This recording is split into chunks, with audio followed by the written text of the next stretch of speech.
خدا سے مغفرت طلب کرو اور میرا پیغمبر بھی تمہارے لیے مجھ سے، تو خدا خود کہہ رہا ہے کہ میرے پیغمبر کو وسیلہ بنا کے تم مجھ سے مغفرت طلب کرو تو تم خدا کو غفور اور رحیم پاؤ گے۔ ٹھیک، ایک تو یہ آیت، اور دوسری کتنی دکھ کی بات ہے کہ خاتم الانبیاء کو بت کی جگہ پر لے کر آئیں۔ کتنی دکھ کی بات ہے۔ سب سے پہلی بات مکتب اہل البیت کا سب سے پہلا سوال، ڈاکٹر حسام العماد جو یمن صنعاء مسجد مرکزی مسجد کا امام جمعہ، جو خطبے دیتا رہا امیر المومنین کے خلاف، ولایت کے خلاف فتویٰ دیتا رہا مکتب اہل البیت کے خلاف، آج وہ روتا ہے ٹی وی پر آ کر کہ میں علی کے سامنے شرمندہ ہوں۔ قم میں پی ایچ ڈی کرنے کے بعد اب قم میں تڑپ کر رو رہا، قم میں پھر سے پڑھ رہا۔ ان کی کتاب رحلتی من الوہابیت الی الشیعہ، میرا سفر وہابیت سے شیعہ کی طرف، آپ ان کی تقریر آتی ہے سلام ٹی وی کے اوپر، آپ ان کی ایک تقریر سن لیجئے گا، ان کے 4 سوالات ہیں مکتب وہابیت سے، وہ چیلنج کرتے ہیں جو شخص ان 4 سوالات کا جواب دے، مجھے کیا تکلیف ہے کہ میرے بچے تڑپ رہے ہیں، میری بیوی تڑپ رہی ہے، چونکہ اس کے بچے اور بیوی کو چھین کے اس کو یمن سے نکال دیا، تو میرے بچے میرے لیے تڑپ رہے ہیں، میری بیوی تڑپ رہی ہے، میں تڑپ رہا ہوں میرے بچوں کے لیے، مجھے کیا ضرورت ہے کہ میں اس طرح سے بچوں کو دربدر کر دوں، بیوی کو چھوڑ کر میں یہاں آ جاؤں، مجھے کیا ضرورت ہے؟ میرے 4 سوالات ہیں، میں کسی سے مناظرہ کر کے نہیں، میں تو کتاب پڑھ کے، اپنی کتابیں پڑھ کے، ایک روایت نے مجھے ہلا کے رکھ دیا، اس کے بعد میں نے توبہ کر لی، اور میں ریاض میں جس یونیورسٹی سے میں نے پی ایچ ڈی کیا تھا وہاں جا کر یہ سوال لے کے گیا۔ وہ سوال یہ تھا، جس سوال کی وجہ سے میں پلٹا، وہ سوال یہ تھا، ایک دفعہ میں مکہ میں گیا تو مجھے کتاب ملی، اس کی ذہبی کی کتاب ملی، میزان الاعتدال۔ اس کتاب میں میں نے روایت دیکھی، روایت یہ تھی کہ سرور کائنات فرماتے ہیں کہ میرے بعد بہت سے میری طرف نسبت دینے والے پیدا ہوں گے۔ یہ روایت ہمارے ہاں بھی ہے، اہل سنت کے ہاں بھی ہے، وہابیوں کے ہاں بھی ہے، اس پر اجماع ہے سارے مسلمانوں کا کہ سرور کائنات نے فرمایا میری وفات کے بعد مجھ پر تہمت لگانے والے کذابوں کی کثرت ہوگی۔ جو شخص میری طرف نسبت دے کے روایت نقل کرے اور وہ روایت مجھ سے نہ ہو، وہ سیدھا جہنمی ہے۔ یہ پیغمبر خدا نے فرمایا، اور یہ بھی فرمایا کہ میرے بعد میرے اصحاب میں اس طرح کے افراد پیدا ہوں گے۔ تو اب حضرت نے یہ تو بتایا، پھر معیار حق کیا بتایا؟ تو ڈاکٹر حسام العماد کہتے ہیں کہ اس روایت نے جس نے میری آنکھیں کھول دی، مجھے ہلا کے رکھ دیا، ایک ایک وہابی عالم کے پاس، عبدالعزیز کے پاس گیا جو ٹاپ پر ہے، عبداللہ کے پہلو میں بیٹھتا، اس کے پاس جا کے کہا حضور یہ روایت میری سمجھ میں نہیں آتی۔ وہ روایت کیا ہے؟ اسی روایت کے تتمے میں جب کثرت سے مجھ پر جھوٹ باندھا جائے تو دیکھو سچ اور جھوٹ کو تمہیں ثابت کرنا ہے تو علی کے سامنے آ جاؤ، جو علی کی طرف سے نقل ہو وہ سچ ہے، جس کی علی تصدیق نہ کرے وہ جھوٹ ہے۔ یہ میزان الاعتدال ذہبی کی یہ کتاب میں لے کے گیا، اور اس کے بعد میں نے سوال کیا عبدالعزیز سے، مجھے حیرت ہے کہ جب معیار سچ اور جھوٹ پیغمبر علی کو قرار دے رہے ہیں، روایت، ہاں روایت میں لینے اور نہ لینے کا معیار علی کو قرار دے رہے ہیں، تو مجھے حیرت ہے اس بات پر کہ بخاری نے علی سے 100 روایتیں بھی نہیں لی، ابو ہریرہ سے 5,500 روایتیں لی، تو جن روایتوں کی تصدیق علی کی طرف سے نہ ہو، اس روایت کی بنیاد پر وہ روایتیں قابل قبول نہیں ہیں۔ تو آپ اس کو حل کیجئے۔ تو عبدالعزیز، یہ حسام العماد، ان کی کتاب بھی ہے، یعنی رحلتی من الوہابیت الی الشیعہ، میرا سفر وہابیت سے شیعہ کی طرف، یہ کتاب بلکہ آیت اللہ محسن قزوینی کے قول کے مطابق یہ کتاب ہر شیعہ کے گھر میں ہونی چاہیے۔ اب وہ کہتے 4,000 کتابوں کے حافظ ہیں آیت اللہ محسن قزوینی، جو دنیا بھر میں جا کے مناظرہ کرتے ہیں۔ ٹی وی پر انہوں نے کہا کہ میں وصیت کرتا ہوں ہر مکتبہ اہل البیت کے ماننے والے کے گھر میں ڈاکٹر حسام العماد کی یہ کتاب ہونی چاہیے۔ میں نے اپنی زندگی میں ایسی کتاب نہیں دیکھی۔ آیت اللہ حسین قزوینی کا جملہ یہ، تو یہ کتاب جو بہت ہی محنت و دقت سے انہوں نے لکھی ہے، ظاہر ان کے پیش نظر ڈاکٹر تیجانی کی کتابیں بھی ہیں، ان کے پیش نظر دوسرے علماء کی کتابیں، المراجعات ان کے پیش نظر ہے، ساری کتابیں ان کے پیش نظر، نہ صرف پیش نظر، ایک ایک لفظ ایک ایک صفحے کے ساتھ ایک ایک سطر اس عالم بزرگوار کے ذہن میں محفوظ ہے. وہ کہتے ہیں کہ ڈاکٹر حسام العماد کی کتاب ہر مومن کے گھر میں ہونی چاہیے. انگلش میں بھی چھپ رہی ہے, ابھی اردو میں بھی چھپ رہی ہے, عربی اور فارسی میں آ گئی ہے مارکیٹ میں. میرا سفر وہابیت سے تشیع کی طرف, شیعہ کی طرف. میں عرض کروں, یہ کہتا کہ میں جب عبدالعزیز سے پوچھا, جب معیار روایت پیغمبر خدا صحت و عدم صحت کا معیار علی کو قرار دے رہے ہیں, تو علی سے کتنی روایتیں رہی ہیں مسلم نے, علی سے کتنی روایتیں بخاری نے, علی سے کتنی روایتیں احمد ابن حنبل نے, علی سے کتنی روایتیں, آخر جس کی تربیت ہی گود رسالت میں ہوئی ہو, جو 5 سال کی عمر سے لے کر آخری قبر میں سرور کائنات کو اتارنے تک سرور کائنات کے ساتھ رہا ہو, اس سے پیغمبر کو نہیں لیا اور ابو ہریرہ سے پیغمبر کو لیا کیوں؟ جب میں یہ سوال کرنے گیا تو کہا بیٹے ایسی باتیں نہیں کرتے ہیں, خاموش رہو. بخدا بیٹے ایسی باتیں نہیں کرتے, خاموش رہو. تو اس طرح سے میں ابھی عرض کیا کہ ان کے پاس مت جاؤ, ان کی محفلوں میں نہیں جاؤ, ان کی مجالس میں نہیں جاؤ. کیوں؟ تھوک کے دیتے ہیں تبرک. ان کے پاس مت جاؤ اس لیے کہ یہ لوٹتے ہیں, یہ شام غریبہ کو چراغ بجھا کے کیا کرتے ہیں. اس طرح کی تہمتوں سے اس باطل مکتب کو روکا ہوا. ایک دن آنکھ کھل جائے گی, لوگ آئیں گے, دیکھیں گے کہ کیا واقعاً جو الزامات ہم پر لگائے جا رہے ہیں ایسا ہے. پہلے کہا یہ نماز نہیں پڑھتے, حج نہیں کرتے, دیکھا حج پر سب سے زیادہ ہم ہیں, تو اب کہا ان کا حج درست نہیں ہے, یہ جاتے ہیں پیغمبر خدا کی پرستش کرتے ہیں, دیکھا ایسا بھی نہیں ہے. تو اب رفتہ رفتہ حقیقت دیکھیے, حق الحق یعلو, سرور کائنات کا ارشاد, حق بلند رہتا ہے, حق پست کبھی نہیں ہوتا. حق خود بلند ہوتا جا رہا. حق کو آپ کب تک دبائے گا تلوار کے دار پر؟ نہیں دبا سکتے آپ. تو اب صورتحال یہ ہے, آپ شفاعت کے سلسلے میں یہ نظریہ اور اس نظریے میں کہتے کیا ہیں؟ کہتے یہ ہیں, سب سے بڑا مسئلہ یہ ہے کہ یہ کہتے ہیں کہ ہاں چونکہ شفاعت کا حق پیغمبر خدا کو دیا گیا, مگر ہمیں روکا ہے کہ ان کو شفاعت ہم نے دیا ہے, مگر آپ کو یہ حق نہیں دیا کہ آپ ان سے شفاعت طلب کریں. عجیب فلسفہ ہے, بہت عجیب فلسفہ ہے. یعنی شفاعت کا حق پیغمبر کو دیا ہے, مگر امت سے کہا دیکھو ہم نے ان کو حق تو دیا ہے مگر تم مانگنا نہیں. سبحان اللہ. تو پھر ملکہ الزبتھ سے مانگیے, وہی تمہاری شفاعت کرنے والی ہے. سبحان اللہ. پیغمبر خدا, وما ارسلناک الا رحمتا کائنات کے ذرے ذرے پر رحمت. آپ ان سے نہیں مانگیے, مانگیے ان سے جن کی آبا و اجداد نے غلامی کی, جن سے کہتے ہیں کہ لیکن یہ اقرار نہیں ہرگز مسلمانوں کے زمرے میں داخل نہ کر سکا. وہ کہتے تھے بتوں کی طرف ہماری توجہ اور ان کی عبادت صرف قرب خدا اور شفاعت کے لیے. وَيَقُولُونَ هَؤُلَاءِ شُفَعَاؤُنَا عِندَ اللَّهِ, وہ بھی یہی کہتے تھے کہ یہ بت ہمارے شفیع ہیں, بارگاہ خدا میں یہ بت ہمارے شفیع ہیں. تو وہ بتوں کو کہتے تھے بارگاہ الہی میں ہمارے شفیع ہیں. تو نہ پیغمبر نے ان کو مسلمان تسلیم کیا نہ خدا نے. تو آپ وہی کام کر رہے ہیں جو بت پرست کر رہے تھے. بت پرست کیا کرتے تھے؟ بتوں کو شفیع بناتے تھے, بتوں کو وسیلہ بناتے تھے خدا تک رسائی کے لیے. آپ بتوں کے بجائے پیغمبر کو بناتے ہیں, بس یہ فرق ہے. میرے عزیز کتنی غلط فہمی ہے, کس قدر جہالت ہے. پیغمبر کو پہلی بات یہ ہے کہ بت کو انسان نے بنایا, پیغمبر کو انسان نے نہیں بنایا. پیغمبر کو خود اپنے اور انسان کے درمیان وسیلہ انسان نے نہیں بنایا. کس نے بنایا؟ خدا نے.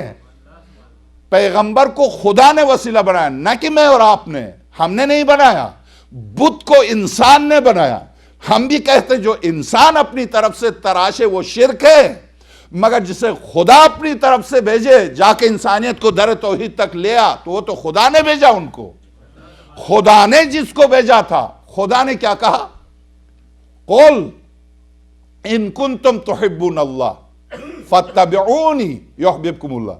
کہہ دیجئے اگر تمہیں اللہ سے محبت ہے تو میری اتباع کرو. جب خود رسول کے بغیر ڈائریکٹ خدا تک پہنچنا ہے تو خدا کیوں کہہ رہا؟ قل، کہہ دیجئے خدا تک رسائی اگر تمہیں چاہیے تو میری اتباع کرو. رسول کو بھیجا اسی لیے کہ رسول کی اتباع کے ذریعے خدا تک پہنچے. درست. سورہ حشر، ما آتاکم الرسول فخذوا، یہ رسول جو تمہیں دے اسے لے لو.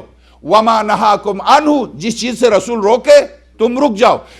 یہ آیت کہتی ہے کہ رسول کی بات، رسول کی حرکت، رسول کا سکون، رسول کا اٹھنا، رسول کا بیٹھنا دین ہے. دین سرور کائنات کے حرکات و سکنات کے مجموعے کا نام دین ہے.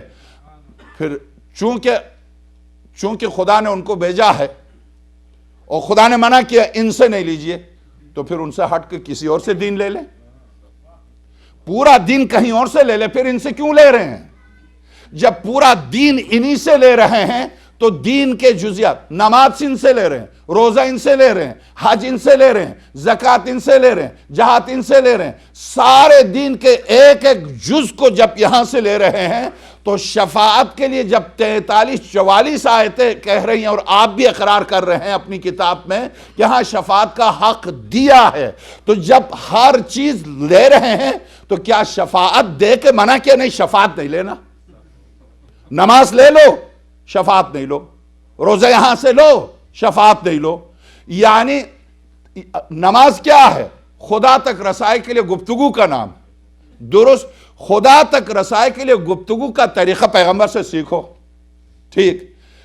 تزکیہ نفس، اپنے نفس کو پاک کرنے کا طریقہ پیغمبر سے سیکھو کہ روزہ پاک کرتا ہے. درست. ساری چیزیں پیغمبر سے لے لو، مگر وہ چیز جو تمہاری زندگی اور آخرت کے کام آئے گی وہ نہیں لینا. وہ ہے شفاعت. نماز کئی کے لیے پڑھتا؟ نجات کے لیے، آخرت کی نجات کے لیے. درست.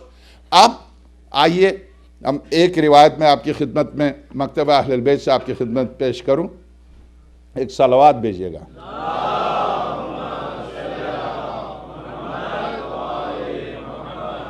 کہتے ہیں کہ ہمارے زمانے کے مشرکین زمانے جاہلیت کے مشرکوں سے بدتر ہیں. محمد ابن عبد الوہاب. کیونکہ وہ اطمینان اور راحت کے وقت بتوں کی عبادت کرتے تھے، لیکن تنگی اور سختی میں وہ صرف خدا کو پکارتے تھے. جیسا کہ قرآن میں ہے فَإِذَا رَكِبُوا فِي الْفُلْكِ دَعَوُا اللَّهَ مُخْلِصِينَ لَهُ الدِّينَ. جب یہ کشتی میں سوار ہوتے تھے تو خدا کو خلوص سے پکارتے تھے. اور یہ کہتے ہیں کہ ہمارے زمانے کے مشرکین اگر کشتی میں بھی ہوں تو خدا کو نہیں، غیر خدا کو پکارتے ہیں. تو گویا اس زمانے کے مشرکین اس زمانے کے مسلمانوں سے بہتر تھے. دلیل قرآن کریم کی آیت. لہٰذا جب کشتی میں سوار ہوتے ہیں تو خالصتاً خدائی کو پکارتے ہیں. سورہ عنکبوت آیت نمبر 65.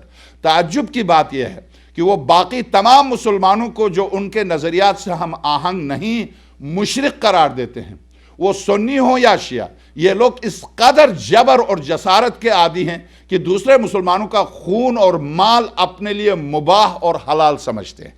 صاف طور سے عبد الوہاب کا فتویٰ ہے جو پیغمبر خدا کو شفیع بنا کے کہہ دے یا رسول اللہ، ازالت الخفا ان کا رسالہ، یا رسول اللہ جو کہہ دے واجب القتل ہے. اس کا مال، اس کی جان، اس کی آبرو لوٹنا واجب ہے. یہ ہے فتویٰ جس کی بنیاد پر آج پاکستان میں، افغانستان میں، عراق میں میرا آپ کا خون بہہ رہا. یہ ہے فتویٰ. اس فتویٰ کی بنیاد پر انٹرنیٹ بھرا ہوا ہے. اس فتویٰ کی بنیاد پر میں اور آپ مشرک ہیں. کیوں؟ ہم رسول خدا کو پکارتے ہیں. میں اور آپ مشرک ہیں. کیوں؟ اس لیے کہ اولیاء اللہ کو پکارتے ہیں. میں اور آپ مشرک ہیں اس لیے کہ خدا نے جن کو بشریت کی مدد کے لیے بھیجا ہم ان کو پکارتے ہیں. اگر آپ خدا سے ہٹ کر یہاں کے وہاں کے مشرک و کافر کسی پریزیڈنٹ کو پکاریں، آپ عین مومن ہیں. آپ عین مومن ہیں. کسی وہابی نے ایک لفظ تک نہیں کہا عبداللہ سے کہ جو ابھی 2 مہینے پہلے جا کر ملکہ الزبیتھ کے قدموں کو چوما. کسی نے کہا تو نے شرک کیا، نجس ہو گیا. کسی نے نہیں کہا. ہمت نہیں ہے کہنے کی. نہیں کہا. اگر ایک شیعہ جا کے سرور کائنات کی زری کو چھوئے تو فوراً ڈنڈے لے کے آ جائیں گے، تو مشرک ہے، تو نے شرک کیا. کیوں؟ خاتم الانبیاء کی زری کو تو نے کیسے چھوا؟ تو مشرک ہے. اور وہ جو وائٹ ہاؤس کا طواف کرنے آئے، اسلام یہاں سے لینے کے لیے آئے، وہ آئین ایمان، آئین اسلام. اب شکر کیجئے، اس لیے اب آئیے. الحق یعلو ولا یعلا علیہ، حق بلند ہوتا ہے، پست نہیں ہوتا. طول تاریخ میں بنو امیہ مٹنے پر آئے، بنو عباس مٹنے پر آئے. آج بنو امیہ اور بنو عباس کی جگہ پر تمام دنیا حق کو مٹانے کے لیے در پہ. آج کون بلند ہے اور کون پست ہے؟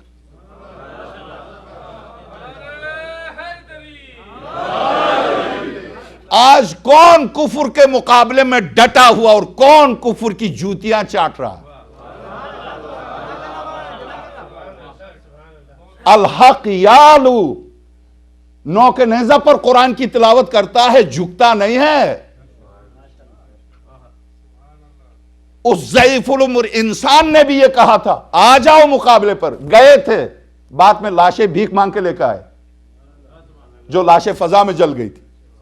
وہ تو وہ جس نے ان کی مدد کی، اس کو بھی جلا کے راکھ کر دیا پاکستان میں. اے بندگان خدا، الحق یعلو، ہر صدی میں، ہر فرعون کے مقابلے میں خدا نے وعدہ کیا موسیٰ کو غلبہ عطا کرے. خود تلاش کرو کون ہے آج موسیٰ کا وارث.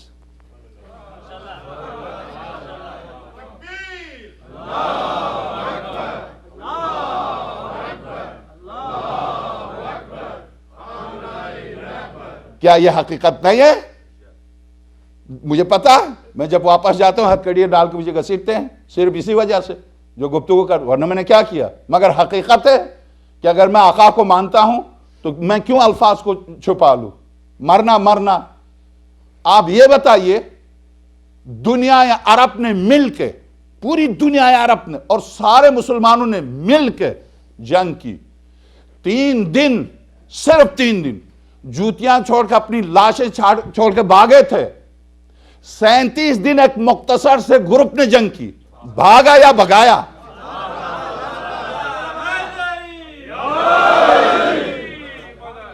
اس واقعے کے بعد مصر میں جتنے بچے پیدا ہوئے، ہر ایک کا نام کیا رکھا آپ کو پتا ہے؟ جی ہاں، الجزائر کے اس 100 سالہ بن بیلا پریزیڈنٹ کی بات کو میں بھول نہیں سکتا، جس نے ٹی وی پر کمر جھکی ہے، اٹھ نہیں سکتا. کاش میں اس قابل ہوتا جا کے اس سید کے قدموں پر جھکتا. طول تاریخ میں 2 افراد کو دنیا عرب نے خود بخود جھک کے سید کا خطاب دیا. پہلا سید جس کو خطاب دیا تھا حضرت ہاشم تھے. دوسرا طول تاریخ میں اسی کی نسل کا ایک جوان جسے دنیا عرب نے سید کہا. بندگان خدا، حق طول تاریخ میں دبا نہیں ہے، حق بلند ہو کے بولتا ہے. جہاں اس حق کا ایک قطرہ بھی ہو، باطل کو چیلنج ہے، آ جا مقابلے پر، کاٹ دے سر، کٹ جائے گا سر. تو ہمیں دبا نہیں سکتا، تو ہمیں مٹا نہیں سکتا. ہم غالب آ کے رہیں گے، تو مغلوب ہو کے رہے گا. تو میں عرض کروں، آج مراجع خاموش ہیں. کیوں؟ دین کی بنیاد و اساس کو بچانے کے لیے. اس لیے کہ پتا ہے کہ دین کے ساتھ جو ہوگا، اگر آج آیت اللہ سیستانی فتویٰ دے اٹھو تو کیا ہوگا؟ عراق میں اینٹ سے اینٹ بجا دی جائے گی. مگر نہیں، خاموش ہیں. کیا خاموش ہیں تو کیا بولتے بھی نہیں؟ سارے خطبہ جہاں کہیں بھی بھیجے جاتے ہیں. محرم سے پہلے آپ ٹی وی پر دیکھیے، محرم سے پہلے ہر مرجع کا نمائندہ آ کر ان کو نصیحت کر رہا تھا. 10,000 خطبہ کو بھیج رہے تھے پورے عراق سے، نجف سے. آیت اللہ سیستانی کا نمائندہ جو آغا نے کہا وہ لکھ کے پڑھ رہا، آیت اللہ بشیر کا نمائندہ پڑھ رہا، آیت اللہ فیاض کا نمائندہ پڑھ رہا، آیت اللہ سعید حکیم کا نمائندہ، سارے نمائندے سارے خطبہ کو جہاں جہاں بھیج رہے تھے. بھیجنے سے پہلے سب کے سامنے مراجع کا کہ آپ کو کس موضوع پر گفتگو کرنی ہے، کس طرح سے گفتگو کرنی ہے، سارے مراجع کا بیٹھ کے مراجع کے سارے فتاویٰ اور ان کی تقریر سنایا، اس کے بعد ان کو ایک ایک کو عبدالعزیز حکیم نے رخصت کیا، درست؟ اس میں آپ دیکھیے کس طرح سے ان کو رخصت کیا، اور ان کیا نصیحت کی مراجع نے، نصیحت وہی نصیحت قرآن نے جو دعوت دی ہے، قُلْ تَعَالَوْا إِلَىٰ كَلِمَةٍ سَوَاءً بَيْنَنَا وَبَيْنَكُمْ، مکتب اہل البیت یہ تھوڑی کہے گا کہ مولا کائنات کی شان میں گستاخی سے بھری ہوئی ہے ٹی وی اور انٹرنیٹ، اور میں اف بھی نہ کروں، آقا حسین کے خلاف صاف طور سے کہہ دے حسین نے بغاوت کی تھی، اور میں آقا حسین کے نام پر مولوی کھا لے اور اس کا جواب بھی نہ دے، کون دے گا جواب؟ میری ذمہ داری ہے، میں اب عقبہ پہن کا آپ کے سامنے ہوں، میری ذمہ داری ہے کہ میں جواب دوں کہ کون یزید حق تھا یا حسین؟ کیا اتنی سی بات بھی ہم نہ بولیں؟ ظاہر ہے جب بولیں گے تو یزیدیوں کو تکلیف ہوگی، پھر اتحاد کی خاطر مجلس ہی نہ کیجئے، کہیں یزید ناراض نہ ہو۔ نہیں کر سکتے، آپ نہیں کر سکتے، آپ حسینی ہیں، حسینی رہیے، حسینی جیئے، حسینی مریے۔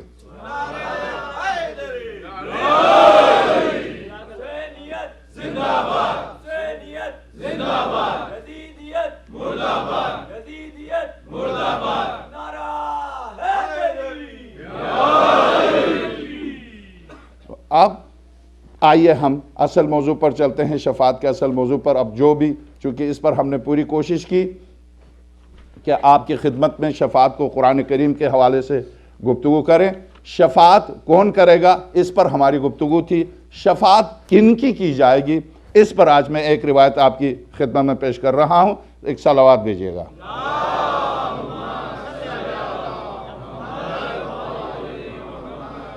یہاں تک تو قرآن کریم کا ارشاد ہے کہ انبیاء شفیع ہیں، اولیاء شفیع ہیں، خود محمد ابن عبد الوہاب نے بھی کہا یہ سب شفیع ہیں، بندگان صالح بھی شفیع ہیں، فرشتے بھی شفیع، کیونکہ قرآن کریم یعنی قرآن کریم کی آیات پر صرف میں فرشتوں کے سلسلے میں آیت جو میں نے تلاوت نہیں کی تھی وہ تلاوت کر رہا ہوں آپ کی خدمت میں، ورنہ حضرت یعقوب کا واقعہ آپ نے دیکھا، حضرت سرور کائنات کا واقعہ دیکھا، سارے روایات اور آیات کو کہاں لے جائیں گے؟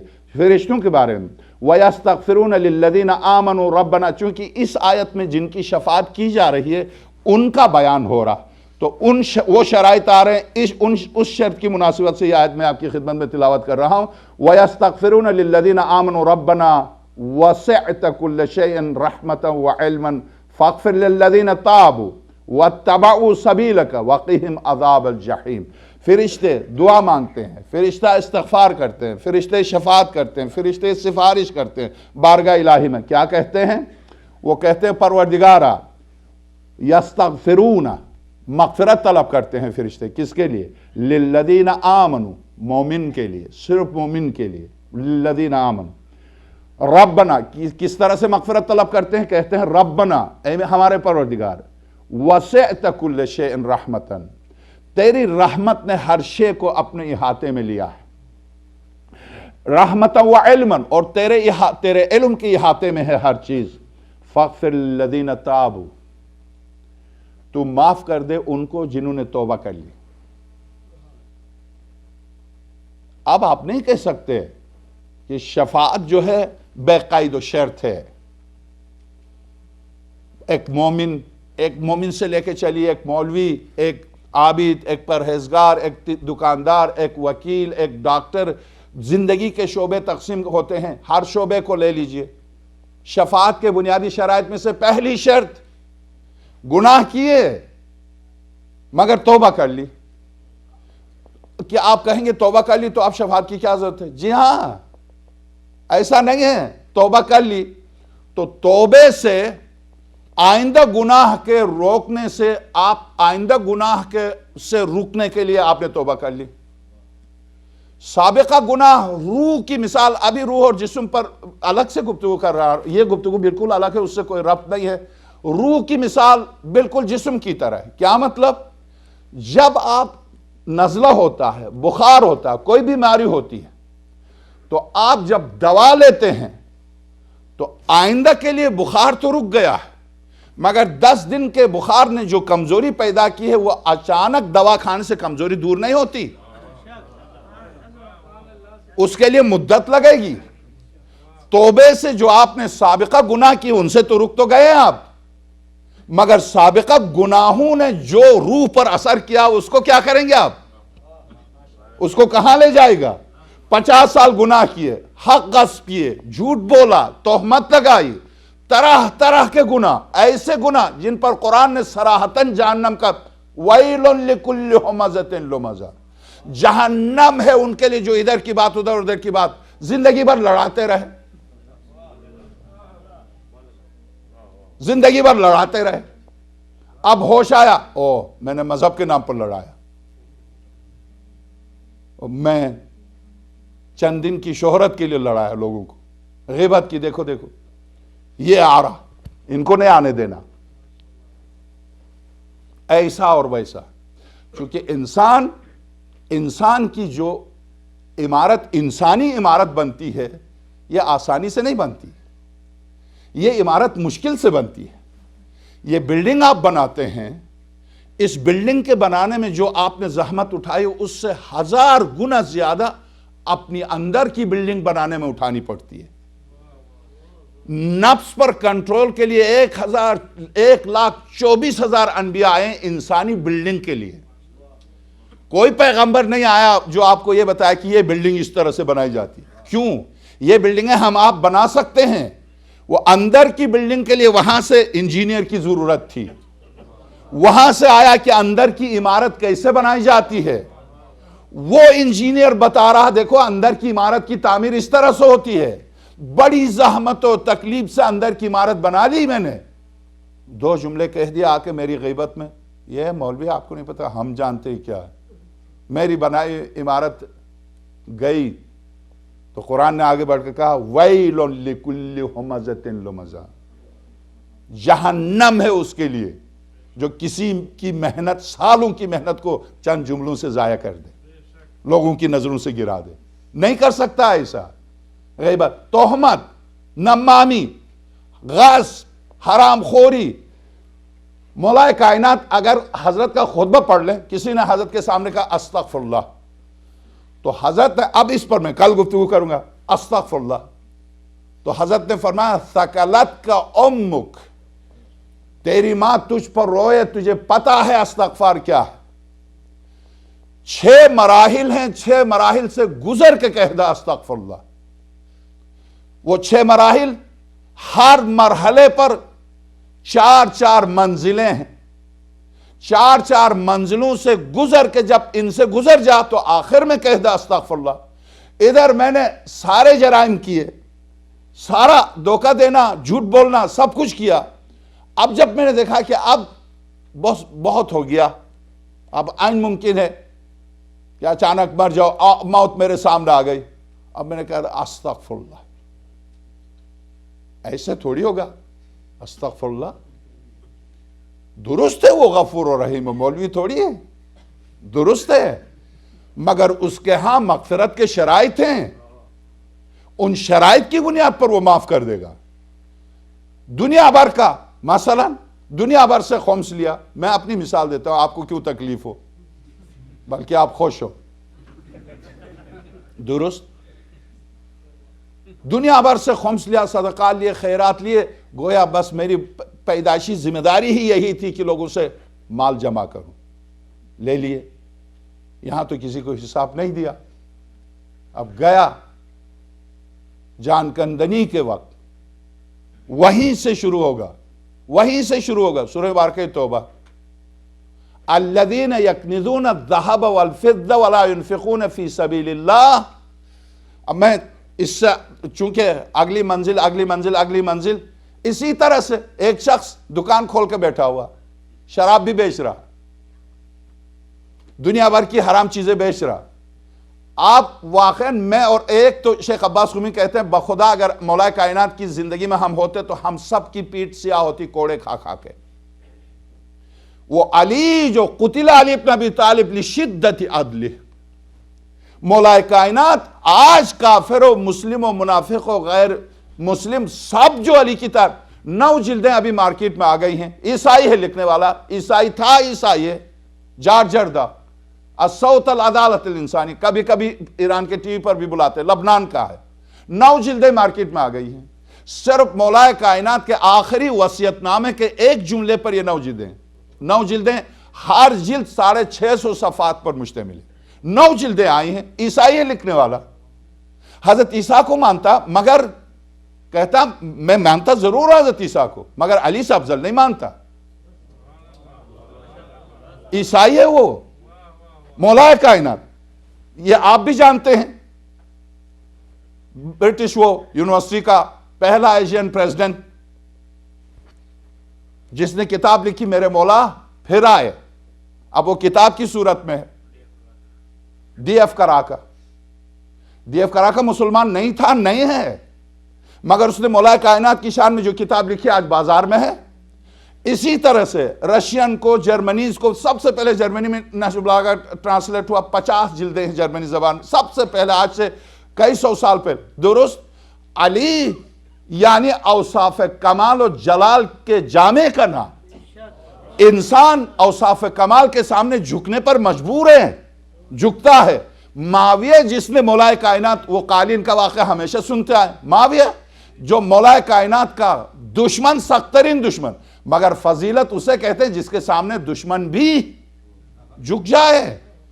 تو وہ قالین جو آیا، عمر عاص بھی بیٹھا ہوا، معاویہ بھی بیٹھا، یزید بھی، تینوں دشمنان ہیں، اور روئے زمین پر ان سے بدتر دشمن علی کوئی نہیں۔ قالین کون لے کے جائے؟ وہ لے کے جائے جو فضیلت علی میں سب سے بہتر قصیدہ کہے۔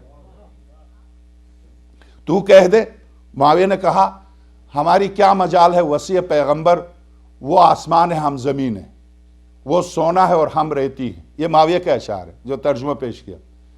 عمر عاص نے، یزید نے کہا اب آپ کہہ دیں، کہا نہیں آپ شہزادے آپ کہہ دیں۔ یزید نے کہا کہاں ستارے اور کہاں زمین کے ذرات، کہاں پگھلایا ہوا سونا اور کہاں خاک۔ تو عمر عاص نے کہا میری باری ہے، کہا ہاں تیری باری۔ شہد العدو بفضلہ والفضل ما شہدت بہ الاعداء۔ دشمنوں، عمر عاص کا شعر، دشمنوں نے مل کے فضیلت کی گواہی دی، اور فضیلت ہے بھی وہی جس کی گواہی دشمن دے۔ کہا قالین تو لے کے چلا جا۔ قصیدہ گوئی ہو رہی مولا کائنات کی، کون ہے قصیدہ کہنے والے؟ دشمن۔ چونکہ جہاں فضیلت ہی فضیلت ہو، شرف ہی شرف ہو، کمال ہی کمال ہو، نور ہی نور ہو، انسانیت جھکنے پر۔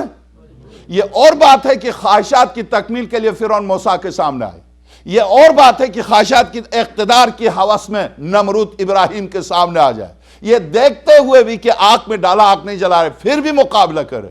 یہ اور بات ہے، یہ خواہش، یہ نفس سے جو انبیاء کا مقابلہ کرا رہا، یہ نفس سے جو نمائندگان الہی کے مقابلے پر لے کر آ رہا، درندہ صفت انسانوں کو۔ ورنہ علی شناس، علی کے سامنے آج بھی جھک رہے ہیں، آج بھی جھک رہے ہیں۔ تو اب مولا کائنات یعنی ان آخری وصیت نامے کے جملے پر 9 جلدیں اب مارکیٹ میں آ گئی ہیں، 9 جلدیں امیر المومنین کی شان میں۔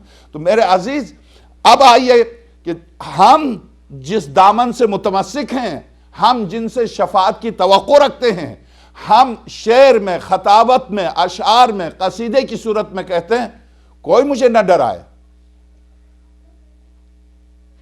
تو میں عرض کروں کہ مولوی کون ہوتا ہے آپ کو ڈرانے والا؟ وہ خود اپنی فکر کرے، میں اپنی فکر کروں، آپ کو کیوں ڈراؤں؟ مگر ڈرانے سے مراد میری جیب سے تھوڑی کہہ رہا ہوں جو میں آپ کو ڈرا رہا ہوں۔ میں تو قرآنی آیات کی تلاوت، وَمَن يَعْمَلْ مِثْقَالَ ذَرَّةٍ خَيْرًا يَرَهُ۔ دیکھو معصوم بچہ، یہ مدرسہ حسین ابن علی۔ وَمَن يَعْمَلْ مِثْقَالَ ذَرَّةٍ شَرًّا يَرَهُ۔ کیا یہ مولوی کہہ رہا؟ قرآن کہہ رہا، قرآن کہہ رہا۔ جب قرآن کہہ رہا تو مولوی بھی دیکھ لے گا، اور شاعر بھی دیکھے گا، خطیب بھی دیکھے گا، مومن بھی دیکھے گا، سب دیکھ لیں گے۔ ایک مقام ہے جہاں جو کچھ میں نے کیا ہے میں دیکھ لوں گا۔ وَمَن يَعْمَلْ مِثْقَالَ ذَرَّةٍ شَرًّا يَرَهُ۔ ذرہ برابر شر۔ اب کن کی شفاعت نہیں ہوگی؟ شفاعت کن کی نہیں ہوگی؟ کیا شرائط تھی شفاعت کے؟ پہلی شرط آپ دیکھیں، فرشتے مغفرت طلب کرتے ہیں صاحبان ایمان کے لیے۔ کن کے لیے؟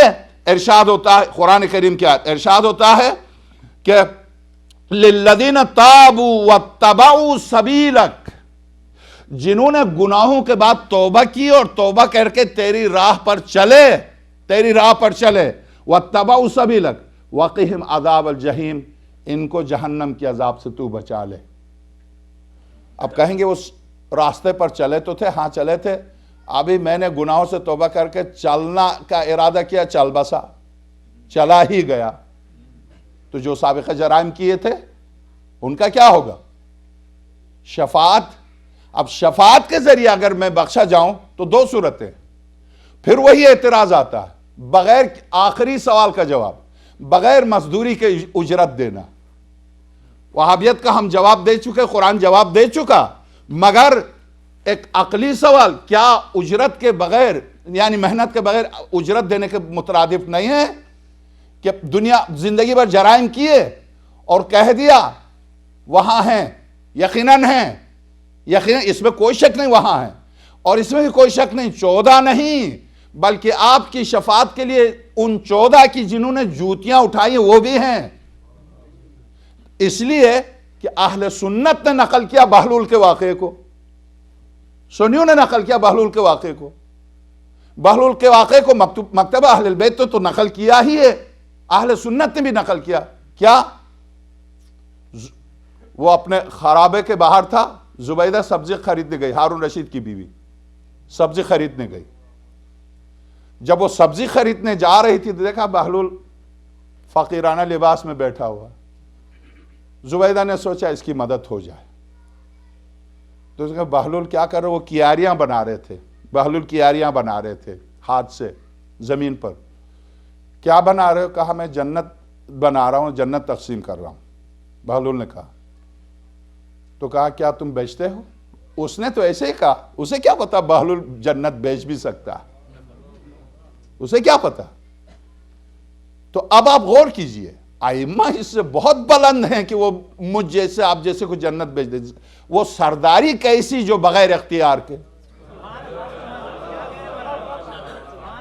جب وہ سردار ٹھہرے تو سردار اس کو کہتے ہیں جس کے پاس اختیار ہو، اس سے بہت بلند ہے آقا حسین کے 1 کو 2 کو 3 کو۔ میں اس پر خیر کل پرسوں گفتگو ہے، تم جنت بیچتے ہو؟ ہاں بیچتا ہوں۔ کتنے میں؟ 200 دینار 200 دینار پرس میں لے کے آئی تھی، دے دیے، یہ لیں، دے کے چلی گئی۔ رات کو میدان محشر ہے، پوری کائنات ہے، پولیس رات کے اس پار سے آواز آئی، زبیدہ تم وہاں کیا کر رہی ہو؟ تمہیں تو جنت دے دی گئی، آ جاؤ۔ سیدھی جنت چلی جا رہی ہے۔ تو وہ جو بہلول نے تجھے پرچی دی تھی وہ کہاں؟ اب پرس میں تلاش کر رہی، کیونکہ بہلول نے کہا تھا پرچی لے کے جاؤ، تمہیں ضرورت پڑے گی۔ تو اس نے کہا تھا اچھا تم پرچی لے آؤ، میں لے لوں گی۔ تو بہلول نے جا کے پرچی دی تھی، اس نے پرس میں تلاش کیا، دیکھا وہ پرچی ہے، تو یہ ہے، ہاں یہ ہے، لے آؤ، آ جاؤ، تم چلی جاؤ۔ بحث میں داخل ہونے سے پہلے بیدار ہو گئی، بیدار ہو کے کہا، بیدار ہو کے ہارون کو جگایا، میں نے یہ کیا تھا دن میں اور یہ میں نے دیکھا۔ تو ہارون نے کہا یہ تو میں بھی کروں گا، آسان۔ اب آپ غور کیجئے، اس واقعے میں سب کچھ ہے، اس واقعے میں سب کچھ ہے۔ ہارون نے کہا میں بھی کروں گا، بہلول کو بلایا، بلا کہا میں نے سنا تو جنت بیچتا، تو بہلول نے کہا وہ بک گئی، بک گئی۔ کہا نہیں اب نہیں ہے، کہا نہیں اب نہیں ہے۔ تو انہوں نے کہا مجھے بھی بیچ۔ تو بہلول نے کہا جو انجانے آتے ہیں ان کو بیچتے ہیں، جو ان کو دیکھ کے خریدنا آتے ہیں ان کو ہم نہیں دیتے۔ تو ہارون نے کہا نہیں بیچو۔ تو بہلول نے کیا کہا؟ کاش تو اس قابل ہوتا، کاش تو اس قابل ہوتا، میں ضرور بیچتا، مگر مجھے افسوس ہے تو اس قابل نہیں۔ ہارون نے غصے سے دیکھا، تم کیا غصے سے دیکھتے ہو؟ جنت کی خرید و فروخت ہو رہی، میں تم سے کچھ مانگنے تھوڑی آ رہا ہوں، تو مجھ سے مانگنے کے لیے مجھے بلایا، نہیں بیچتا، تو اس کا اہل نہیں ہے۔ اس لیے پہلا شخص جو جہنمی ہے، وَلَا تَرْكَنُوا إِلَى الَّذِينَ ظَلَمُوا فَتَمَسَّكُمُ النَّارُ، ظالم تو ظالم، اس ظالم کی خوشنودی کے لیے جو اس کے کپڑے سیے وہ اس آیت کا مصداق ہے۔ امام صادق سلام اللہ علیہ۔ ظالم دیکھو تم نمازیں پڑھ لو، حج کرو، زکوٰۃ دو، خمس، امر بالمعروف، جو چاہو کر لو، اگر تم نے ظالم کا ساتھ دیا ہرگز جنت نہیں جا سکتے، ہرگز نہیں جا سکتے۔ ظالم و ستمگر، پہلی شرط ظالم کا ساتھ نہیں دے سکتے آپ کسی بھی صورت میں۔ ہاں مظلوم کی مدد کی خاطر ظالم کے دروازے پر ہیں تو بے شک وہ عبادت ہے، جیسے علی بن یقطین کو خود امام ہفتم نے بٹھایا، اس نے کہا فرزند رسول میں اس آیت کو کیا کروں جو قرآن کی آیت کہتی وَلَا تَرْكَنُوا إِلَى الَّذِينَ ظَلَمُوا فَتَمَسَّكُمُ النَّارُ، میں کس طرح سے ہارون کا وزیر بن جاؤں جو آپ کے خاندان رسالت کا خون بہا رہا، بغداد کی دیواروں میں سادات چنے جا رہے، اسی لیے تو میں تجھ سے کہہ رہا ہوں تو اس کے دربار میں بیٹھ، جو مومن آ جائے اس کی نجات کا ذریعہ بن جا۔ تو یاد رکھ پھر قیامت کے دن عرش الہی کے سائے میں ایک سایہ ایسا جو صرف مظلوم کی نجات دلانے والوں کے لیے، وہ سایہ صرف تیرے لیے ہوگا۔ تو اس غرض سے درست ہے پولیس کے لیے مذمت ہے پورا خطبہ امیر المومنین کا، درست ہے CIA جاسوس وغیرہ ان عہدوں کے لیے، سارے عہدوں پر تفصیل ہے شرعاً، پورے خطبے کے خطبے درست ہے، مذمت ہے، مگر اگر مومن، ہاں نیت تو مومن کی مدد ہو مگر وہاں جا کر کام کچھ اور کرے درست نہیں ہے، مگر یہ کہ واقعاً مومن کی مدد غرض ہو، نیت بھی وہی ہو، عمل بھی وہی ہو، بہترین و افضل ترین عبادت، اس لیے کہ ایک کتے کی نجات دلانے والے کو کی تعریف کر رہا ہے قرآن کریم، ایک حیوان کی نجات دلانے والا، بلکہ حیوانات کو نجات جس نے، چونٹیوں کو جس چونٹی نے نجات دلائی اس کے نام سے پورا سورہ اتار کے، جیسے سورہ انبیاء ہے سورۃ النمل، انبیاء کی صف میں ایک چونٹی کو قرآن لے کے آتا انبیاء کی صف میں، کیوں؟ اس نے انبیاء کا کام کیا، جو بھی انبیاء کا کام کرے وہ انبیاء کی صف میں کھڑا، پھر جو فرعون کا کام کرے وہ فرعونہ کی صف میں کھڑا، جو یزید کا کام کرے وہ یزید کی صف میں۔ تو قیامت کے دن ابھی بس اسی پر یوم ندعو کل اناس، ہم قیامت کے دن ہر گروہ انسانی کو اس کے جس کی اس نے زندگی میں اقتدا کی ہے اسی کے ساتھ بلائیں گے۔ بس اب میں آپ سے معذرت خواہ ہوں، آئیے کربلا حق و باطل کے درمیان اس واضح خط کا نام ہے کہ جو روشن ہے، جس میں کوئی پردہ، کوئی بادل، کوئی غلط فہمی نہیں ہے۔ آقا ابو عبداللہ الحسین سے کیا تقاضا کیا؟ صرف یہی تقاضا کیا تھا آپ بیعت کیجئے۔ مروان جیسا شخص کہتا فرزند رسول مجھے قسم ہے خدا کی آپ بیعت کیجئے۔ یزید آپ تو نماز، آپ اس پر غور کیجئے، آپ تو نماز پڑھتے ہیں، آپ روزے رکھتے ہیں، آپ کا تعلق عبادات سے، سیاست سے کیا واسطہ ہے؟ یعنی کیا مطلب؟ یعنی حکومت ہمارا کام ہے، آپ نماز پڑھیے ہمارے محکوم بن کے، آپ روزے رکھیے ہمارے محکوم بن کے، آپ بے شک حج پر حج کیجئے، کوئی کچھ نہیں کہے گا، ہماری حکومت میں ہمارے محکوم بن کے۔ حضرت نے جب مروان ابن حکم کی یہ گفتگو سنی تو حضرت نے کیا فرمایا؟ تو کیا کہتا ہے؟ یعنی میں یزید کی بیعت کروں؟ تو حضرت نے نہیں فرمایا میں بیعت نہیں کرتا، حضرت نے کیا فرمایا؟ ایبایع مثلی مثل یزید۔ اب جو اگر یہ فرماتے حضرت کہ حسین بیعت نہیں کرتا تو شخص میں منحصر ہو جاتا، مثلی کہہ کر شخصیت کو بیان کیا، شخص کو نہیں۔ اب قیامت تک شخصیت حسین قیامت تک کے ہے، قیامت تک جو مثل حسین ہے مثل یزید کی بیعت نہیں کرتا، پھر اتحاد کیسے ہوگا؟ نہیں کر ایبایع مثلی مثل یزید، میری مثل مثل یزید کی بیعت کرے، ناممکن، ناممکن۔ اس ایک لا نے قیامت تک کے لیے لا الہ الا اللہ کو تحفظ فراہم کیا، اس ایک لا نے۔ اسی لیے خواجہ اشمیری نے کیا کہا؟ اسی علامہ اقبال مرحوم نے، فارسی میں علامہ اقبال نے بھی یہی کہا کہ اس ایک لا نے کلمہ لا الہ الا اللہ کو ہمیشہ کے لیے لکھ دیا صحرائے کربلا میں۔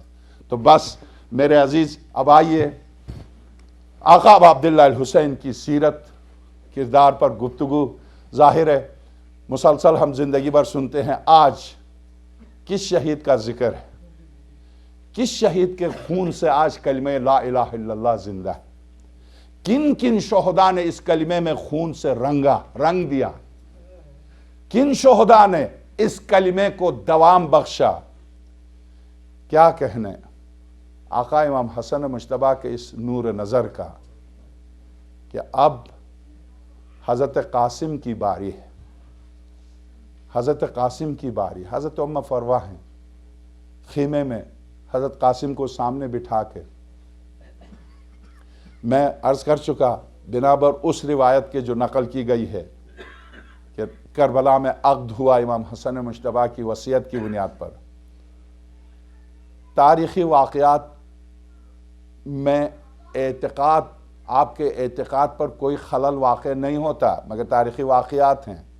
بہت سی روایات میں حضرت ام لیلہ ہیں، بہت سی روایت میں نہیں ہیں، کچھ روایت میں حضرت شہربانو ہیں، کچھ روایت میں نہیں ہیں۔ تو آپ اثبات یا نفی سے آپ کے عقیدے یا آپ کے عمل پر کوئی فرق نہیں پڑتا، یہ تاریخی واقعات ہیں۔ اس لیے آپ چونکہ مصائب کے سلسلے میں بھی ہندوستان میں عجب ٹکراؤ ہو علماء کے درمیان، حضرت قاسم کے سلسلے میں شادی ہوئی تھی نہیں ہوئی تھی، بہرحال واقع کربلا ملت کے اتحاد کا سبب بننا چاہیے، نہ کہ تفرقے کا۔ تو میں آپ کی خدمت میں عرض کروں کہ حضرت قاسم سلام اللہ علیہ اب حضرت ام فروہ بٹھا کر جس طرح سے ہر شہید کو ہر ماں تیار کر رہی ہے، شہزادی زینب ہے اون محمد کو تیار کر رہی، حضرت ام لیلہ ہیں بنابر اس روایت کے حضرت علی اکبر کو تیار کر رہی ہے، حضرت ام فروہ ہیں جو حضرت قاسم کو بٹھا کر رات بھر تیار کر رہی ہیں خیمے میں۔ میرے لال، قیامت کے دن میدان محشر میں مجھے شہزادی زہرا کے سامنے شرمندہ نہ کیجیے گا۔ اب یہ گفتگو ہو رہی ہے، حضرت قاسم فرماتے ہیں اے والد گرامی آپ ابھی کہیں، ابھی شب کو میں آپ کو ثابت کر دوں میں حسن مجتبیٰ کا نور نظر ہوں، میں علی مرتضیٰ کا پوتا ہوں، آپ فکر نہیں کیجئے، جو آپ کی امید ہے اس پر پورا اتروں گا۔ واقعاً ظاہر ہے کہ آقا امام حسن مجتبیٰ کا لال ہے۔ جب صبح ہوئی، حضرت ام فروہ نے جب خیمے سے رخصت کیا تو آپ نے رخصت تو کیا، مگر درست ہے کہ حضرت اسماعیل جب آ رہے تھے تو حضرت ہاجرہ منتظر تھی، جب آئے تو فوراً جا کے لپٹ، تاریخ طبری فوراً لپٹ گئی اور لپٹ کے حضرت اسماعیل کے گلوئے نازنین کو دیکھا، اور جب داغ دیکھا، صرف داغ کو دیکھ کر حضرت ہاجرہ اتنی روئی کہ 3 دن کے بعد وفات پا گئی۔ اور حضرت آدم کا واقعہ طبری نے نقل کیا ہے، جب قابیل کی، جبکہ وہ دفنائے بھی جا چکے تھے، کوے نے آ کے قبر بنائی اور قبر کھودتے ہوئے جب حضرت حابیل کو دفنانے کے لیے پریشان تھا قابیل، جب دونوں کووں نے قبر کھودی، اس نے دیکھا ایک کوے نے دوسرے کوے کو دفنایا، تو اسی سے سبق لے کر قابیل نے کیا کیا؟ حضرت حابیل کو دفنایا۔ مگر جب حضرت آدم آئے تو تاریخ طبری نے پہلا مرثیہ حضرت آدم کا، تاریخ طبری پہلی جلد، حضرت آدم نے مرثیہ کہا حضرت حابیل کا اور تڑپ کے روئے ہیں۔ تو رونا اور مرثیہ کہنا یہ حضرت آدم سے شروع ہوا ہے، یہ ذہن میں رکھیے، حضرت آدم سے۔ تاریخ طبری جو اسلام میں مستند ترین تاریخ تسلیم کی جاتی ہے، پہلی جلد آدم کا واقعہ۔ اب آئیے، مگر جب کربلا کے اس مینائے کربلا کی طرف جانے والے اسماعیل، جب ماں نے رخصت کیا اور حضرت قاسم آئے آقا ابا عبداللہ الحسین کی بارگاہ میں، اب کھڑے ہیں قاسم، آقا ابا عبداللہ الحسین نے سینے سے لگایا فضم الی صدرہ، سینے سے لگایا، جو ابھی میں نے عرض کیا کہ فتقبل بین عینی، حضرت قاسم کی دونوں آنکھوں کے بیچ میں آقا حسین نے بوسے دیے اور اس کے بعد غور سے دیکھ کے فرمایا میرے لال کیا مجھ سے اجازت لینے آئے ہو مرنے کی؟ یہ تو نہیں ہو سکے گا۔ تو کہا چاچا جان کیا آپ مجھے اجازت نہیں دیں گے؟ میرے لال اگر میں اجازت دوں تو اہل حرم کو مدینہ واپس کون لے کے جائے گا؟ تو حضرت قاسم کہتے ہیں چاچا اگر جسارت نہ ہو تو میں عرض کروں کہ میں واپس جاؤں، یعنی حضرت علی اکبر، اب چاچا عباس، یہ سب یہاں پر شہید ہو جائیں اور میں واپس جاؤں؟ ایسا نہیں ہو سکتا، مجھے اجازت دیجئے۔ اگر آپ اجازت نہیں دیں گے تو پھر میں جا کر ماں کو لے کر آتا ہوں۔ جیسے ہی حضرت قاسم نے یہ کہا، حضرت نے فرمایا نہیں میرے لال، ماں کو لانے کی ضرورت نہیں۔ خیمے کے دروازے پر حضرت ام فروہ دیکھ رہی تھی کہ آقا حسین میرے لال کو اجازت دیتے ہیں یا نہیں، مگر جب دیر ہو گئی آقا حسین، ایک روایت تو یہاں تک ہے، ابھی نفس المحموم کو جب میں نے دیکھا ایک روایت یہاں تک ہے، اتنے روئے ہیں آقا حسین سینے سے لگا کہ قاسم کو زمین پر گرے ہیں۔ یہ روایت میں ابھی دیکھ کر آ رہا ہوں، شیخ عباس قمی کتاب نفس المحموم، اور یہ اردو میں ہے، آپ بھی دیکھ سکتے ہیں۔ حضرت قاسم کے حالات میں سینے سے لگا کہ آقا آبا عبداللہ الحسین زمین پر گرے ہیں روتے ہوئے۔ اور جب اس منظر کو دیکھا، شہزادی زینب بھی آ رہی ہیں، حضرت ام فروہ بھی آ رہی ہیں، حضرت ام لیلا بھی آ رہی ہیں۔ اب جب آئے خواتین عصمت، جب آقا حسین کو اٹھایا تو حضرت ام فروہ نے فرمایا حسین کیا میرے لال کو اجازت نہیں دو گے آقا؟ اگر آپ میرے لال کو اجازت نہیں دیں گے تو پھر میں آقا حسن سے فریاد کروں گی۔ اور یہ کہہ کر حضرت ام فروہ نے امام حسن مجتبیٰ کے بازو سے اس وصیت نامے کو کھولا جو تعویذ کے طور پر آقا امام حسن مجتبیٰ نے باندھا تھا، اور یہ فرمایا تھا قاسم میرے لال، جب میرا حسین دشت کربلا میں تنہا ہوگا اور جس وقت تو اجازت لینے جائے گا، اگر حسین نے منع کیا تو اس کو کھول کے حسین کے سامنے رکھ دینا۔ اب جب کھول کے حضرت ام فروہ نے سامنے رکھا، آقا حسین نے جب اس خط کو کھولا اور خط کو جب پڑھا، یہاں تک جب عبارت آئی حسین میں تو کربلا میں نہیں ہوں گا، مگر میری قربانی میری طرف سے میرا قاسم ہے، حسین میری طرف سے میری قربانی کو قبول کیجئے۔ جب اس جملے پر آئے تو مدینے کا رخ کر کے آقا امام حسن مجتبیٰ کو سلام کیا، السلام علیک یا اخی، اے میرے بھائی آپ پر حسین کا سلام ہو۔ اور اس کے بعد قاسم کو سینے سے لگا کے جب رخصت کیا میدان کی طرف، اب بس ارباب اعضاء جب حضرت قاسم میدان کی طرف گئے ہیں تو دو ایسے جوان ہیں جن کے پیچھے پیچھے آقا حسین گئے ہیں، ایک علی اکبر اور ایک حضرت قاسم۔ جب حضرت قاسم گئے اور جب میدان میں گئے، اب جب مقابلے پر ایک شامی پہلوان آیا، جنگ آزمودہ پہلوان آیا، اور حضرت قاسم کی عمر کیا تھی؟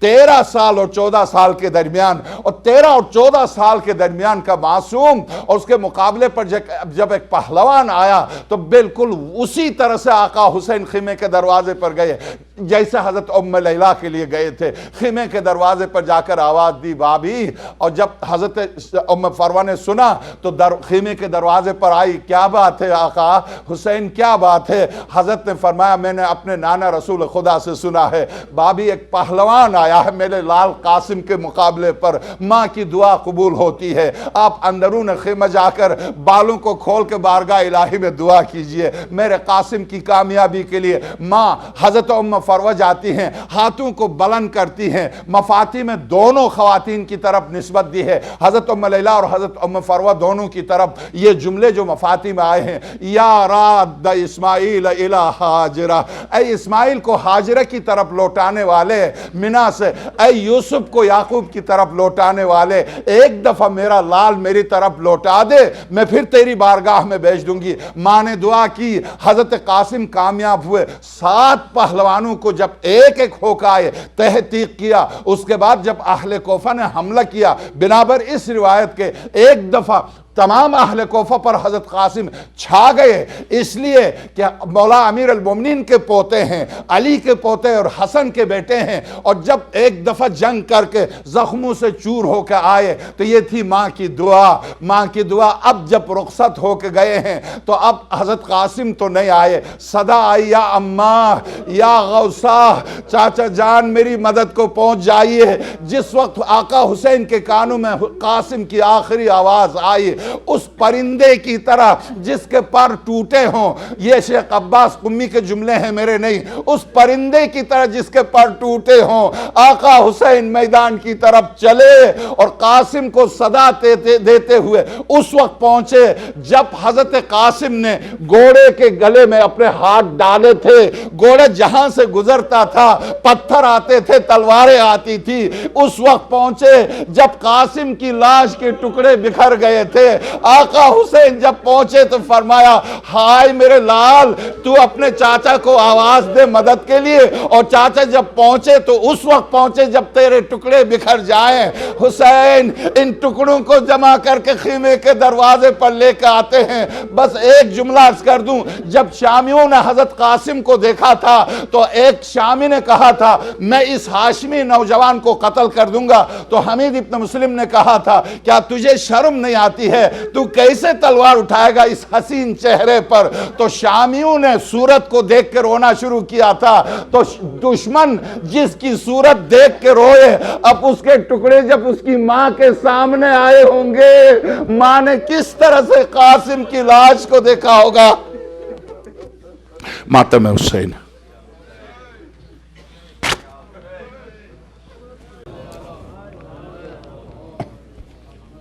اعوذ باللہ من الشیطان اللعین الرجیم، بسم اللہ الرحمن الرحیم، الحمد للہ رب العالمین، باری الخلائق اجمعین، باعث الانبیاء والمرسلین، والصلاة والسلام علی اشرف الاولین والآخرین، خاتم النبیین، حبیبنا و حبیب الہ رب العالمین، ابی القاسم محمد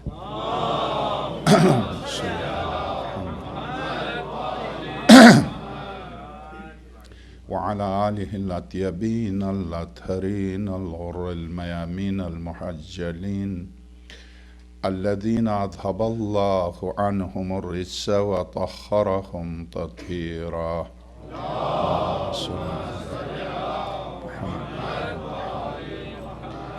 واللعنة الدائمة على أعدائهم أجمعين من أول يوم ظلمهم إلى لقاء يوم الدين، وبعد، فقد قال الحكيم بسم الله الرحمن الرحيم يا نساء النبي لستن كأحد من النساء إن اتقيتن فلا تخضعن بالقول فيطمع الذي في قلبه مرض وقلن قولا معروفا وقرن في بيوتكن ولا تبرجن تبرج الجاهلية الأولى وأقمن الصلاة وآتينا الزكاة وأطعنا الله ورسوله إنما يريد الله ليذهب عنكم الرجس أهل البيت ويطهركم تطهيرا.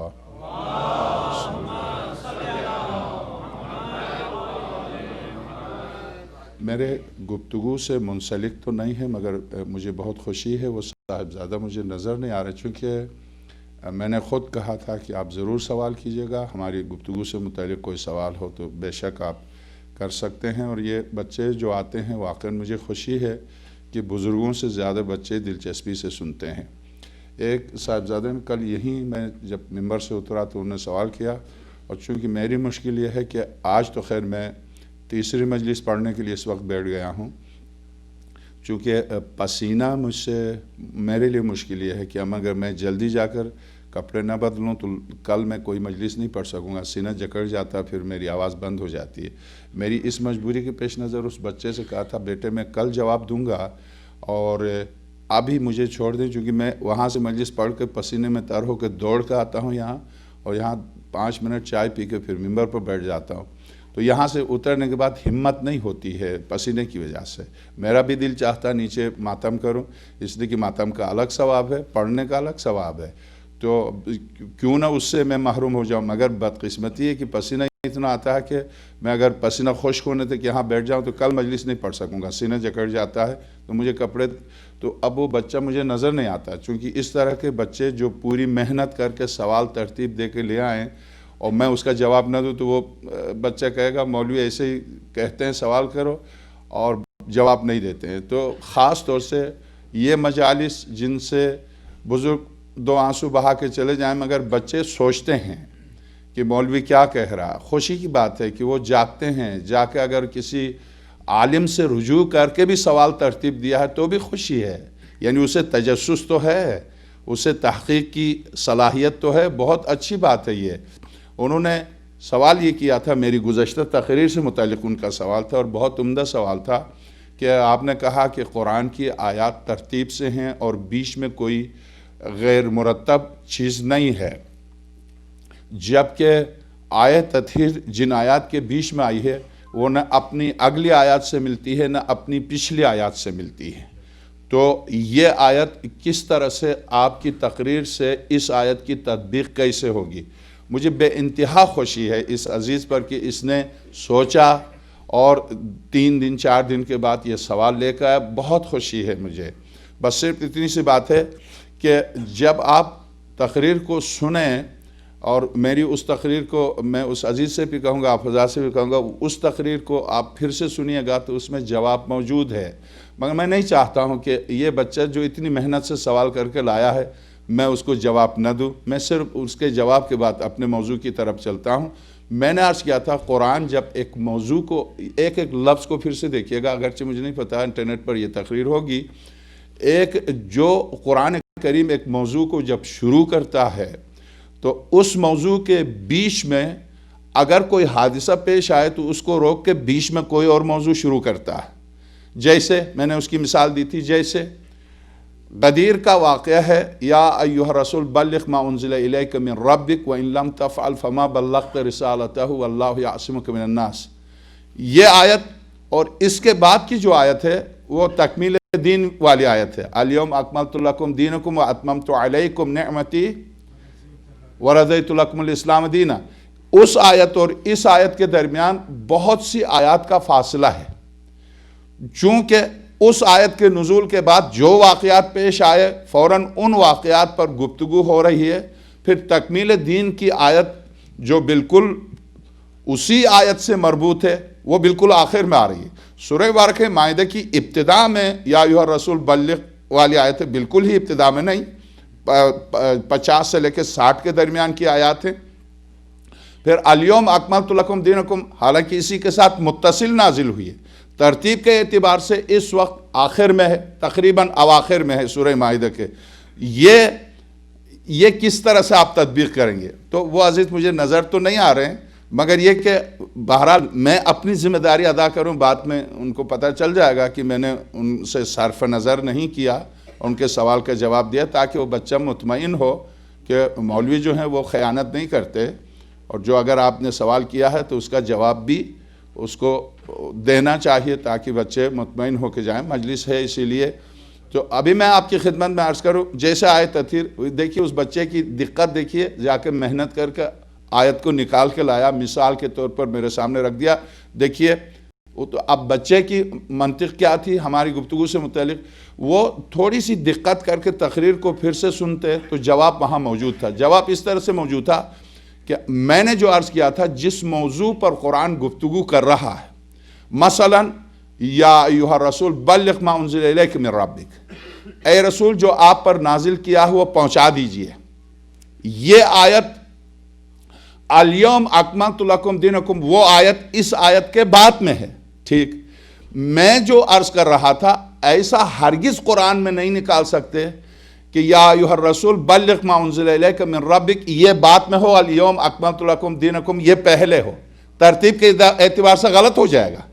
یہ جو میں نے عرض کیا تھا ترتیب کے معنی یہ ہیں، ورنہ صرف آیت تطہیر نہیں، یہ آیت بلغ بھی بہت سے ایسی آیات ہیں جو نازل ہو رہی تھی ایک موضوع پر، بیچ میں ایک حادثہ پیش آیا تو فوراً اس سے متعلق آیات نازل ہوئی، پھر اس کے بعد جب اس حادثے سے متعلق گفتگو ختم ہو گئی تو پھر وہ موضوع شروع ہوا۔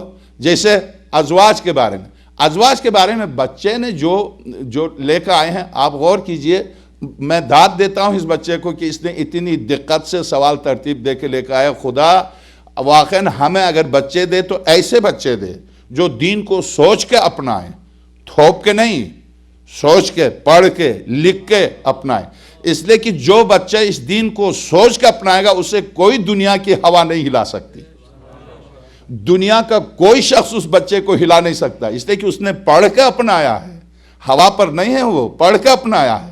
تو یہ جو بچہ جس میں تجسس اور تحقیق کا مادہ پیدا ہو جائے، اور منبر کا تقاضا بھی یہی ہے کہ بچے میں تجسس پیدا ہو، وہ معلوم کرے کہ مولوی جو کہہ رہا کہاں تک صحیح کہہ رہا، جا کے دیکھے۔ تو اب بچے کی دیکھیے قابلیت، اب آپ اس بچے کی آپ بھی داد دیں گے، وہ لے کے آیا ہے کیا؟ یعنی اگرچہ میری گفتگو پر ذرا سی توجہ دیتا تو میں نے جو عرض کیا تھا آیات ترتیب سے ہے موضوع کے اعتبار سے، یعنی ایک موضوع پر گفتگو چل رہی ہے تو کیا کیا ہے قرآن نے؟ اس موضوع کو تقدم و تاخر نہیں کیا ہے۔ مثلا میں نے 2 مثالیں دی تھی، وضو کی آیت ہے، کیا کہا قرآن کریم نے؟ فَاغْسِلُوا وُجُوهَكُمْ وَأَيْدِيَكُمْ، اپنے چہرے دھو لو، اپنے ہاتھ دھو لو، وَامْسَحُوا بِرُؤُوسِكُمْ، سروں پر مسح کرو، وَأَرْجُلَكُمْ، پیروں پر۔ تو جیسے آیت کی ترتیب ہے ہم ویسے وضو کر رہے ہیں۔ وضو تو ہو جائے گا، بالعکس بھی کرے تو وضو تو ہو جائے گا، مگر قرآنی وضو نہیں ہوگا۔ مثلا فرض کر لیجئے آپ نے پہلے کیا کیا؟ پیروں کا مسح کیا، پھر سر کا مسح کیا، پھر ہاتھ دھو لیے، پھر منہ دھو لیا، وضو تو ہو گیا۔ یعنی جو وضو کے احکام تھے وہ تو بجا لائے، کیا واقعاً وضو ہو گیا؟ نہیں۔ کیوں؟ آیت میں جو ترتیب تھی وہ آپ نے چھوڑ دی، تو گویا آیت جس ترتیب سے تھی اس ترتیب سے آپ کو وضو کرنا تھا۔ تو جس طرح سے آیت نے مجھ سے یہ کہا پہلے چہرہ دھو لو، بعد میں ہاتھ دھو لو کوہنیوں تک، بعد میں سر کا مسح کرو اور بعد میں پیر کا مسح کرو، تو اب آپ کسی بھی مرجع کی توضیح اٹھا کے دیکھیے گا جہاں موالات یعنی پے در پہ وضو کے افعال شرط ہیں، غسل میں موالات شرط نہیں ہے۔ یعنی اگر آپ ایک طرف پانی ڈال چکے تھے، نل کا پانی بند ہو گیا، خیر یہاں کراچی نہیں جو بند ہو جائے گا، تو پانی بند ہو چکا، آپ 1 ہفتہ 2 ہفتہ 1 دن 2 دن کے بعد پانی ملا، تو کیا آپ شروع سے غسل کریں گے؟ نہیں، جو حصہ رہ گیا اسی پر غسل کریں گے، جو آپ غسل جس حصے پر غسل کیا وہ کافی ہے۔ غسل میں موالات شرط نہیں، وضو میں موالات شرط ہے۔ کیا مطلب؟ پے در پہ ایک حصے کو آپ نے اس بازو کو دھویا، دیکھا پانی بند ہو گیا، یہ حصے بازو رہ گیا، تو اب جب خشک ہو گیا تھا تو پانی آیا، تو کیا آپ اس بازو کو پھر سے دھوئیے گا یا اس بازو سے شروع کیجئے گا؟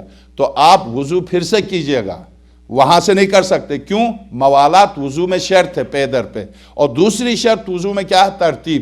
ترتیب شرط ہے، چہرہ اور اس کے بعد بازو، اس کے بعد سر کا مسح، اس کے بعد پیر کا مسح۔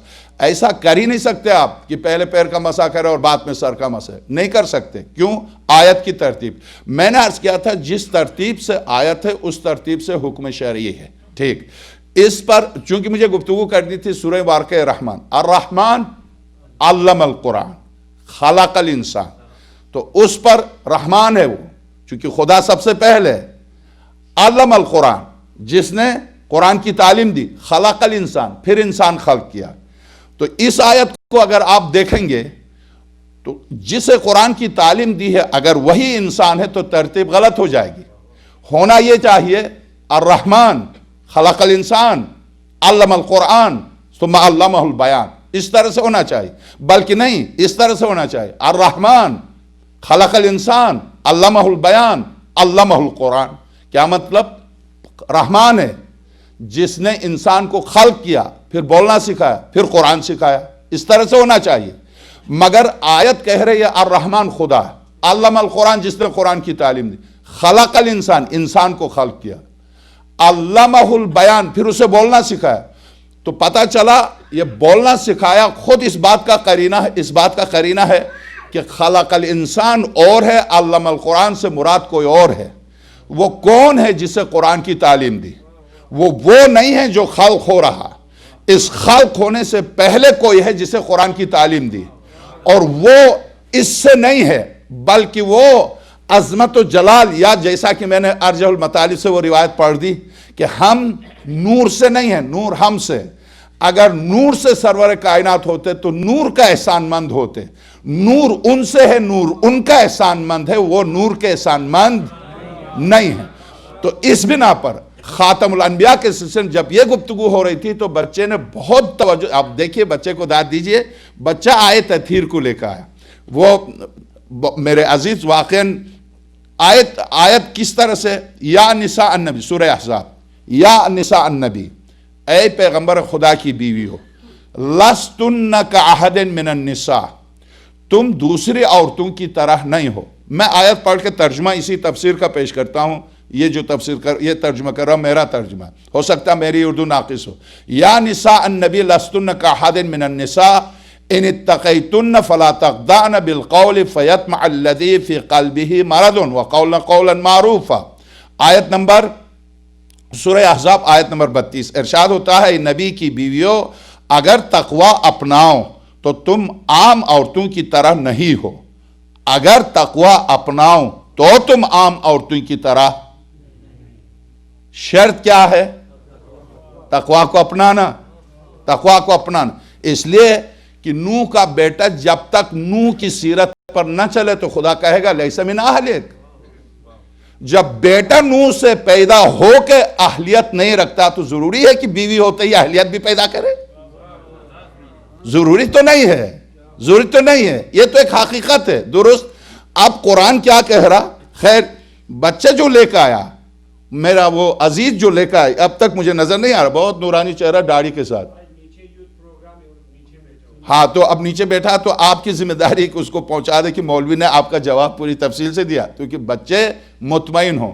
میں نہیں چاہتا ہوں میری گفتگو میں سوال کے لیے کہہ بھی دوں بچہ سوال لے کے بھی آئے اور میں جواب نہ دوں تو مجھ سے بدظن ہو جائے گا. بہرحال تو میں عرض کروں کہ بچے کی محنت کیا تھی کہ یہ اے نبی کی بیویوں اگر تقوی اپناؤ تو تم عام عورتوں کی طرح نہیں ہو، لہٰذا ہوس انگیز قسم کی گفتگو نہ کیا کرو. ہوس انگیز قسم کی گفتگو نہ کیا کرو. یہ تو آپ جانتے ہیں کہ آیات ہمیشہ نازل ہوئی ہیں مقام کی مناسبت سے. بس اس سے زیادہ میں نہیں کہنا چاہتا ہوں. کہیں کوئی بیمار دل شخص تمہارے بارے میں لالچ میں نہ پڑ جائے اور صاف سیدھی بات کیا کرو. ٹھیک. اب اس کے بعد اور اپنے گھر میں ٹک کر رہو اور پہلی جاہلیت کی طرح لوگوں کے سامنے نہ نکلا کرو اور نماز قائم کرو اور زکوٰۃ ادا کرو اور خدا اور اس کے رسول کی اطاعت کرو. خدا تو یہی چاہتا کہ نجاست اب یہاں تک. ٹھیک. یہاں آ کر آیت تطہیر آتی ہے تم یہ کرو تم یہ کرو تم یہ کرو بیویوں سے. یہاں آ کر فوراً بیچ میں آیت تطہیر آتی ہے کہ خدا چاہتا ہے خدا تو یہی چاہتا ہے کہ نجاست اور گناہ تم اہل بیت سے دور رکھے اور تمہیں ہر طرح سے پاک و پاکیزہ رکھے. تو بچے کا اعتراض یہ ہے کہ یہ آیت تطہیر بیچ میں آئی ہے جب آیت تطہیر میں ازواج شامل نہیں ہیں. اس آیت تطہیر سے پہلے بھی ازواج کو ٹوکا جا رہا سمجھایا جا رہا ایسا نہیں کرو ایسا نہیں کرو ایسا نہیں کرو ایسا کرو ایسا کرو. ٹھیک. اس آیت تطہیر کے فوراً بعد پھر ازواج سے مخاطب ہو رہا قرآن. بیچ میں آیت تطہیر آئی تو آیت تطہیر سے آپ ازواج کو کیسے خارج کریں گے؟ خارج میں نہیں کرتا. میں اور آپ کون ہوتے ہیں؟ قرآن کا دیکھیے جب قرآن کریم ارشاد فرما رہا جو بچہ محنت کر کے لایا وہ یہ کہ بچے کی جو محنت ہے وہ یہ قرآن کریم یا نساء النبی لستن تن فیمیل کے لیے تن فیمیل کے لیے اس کے مقابلے میں میل کے لیے تم ہے.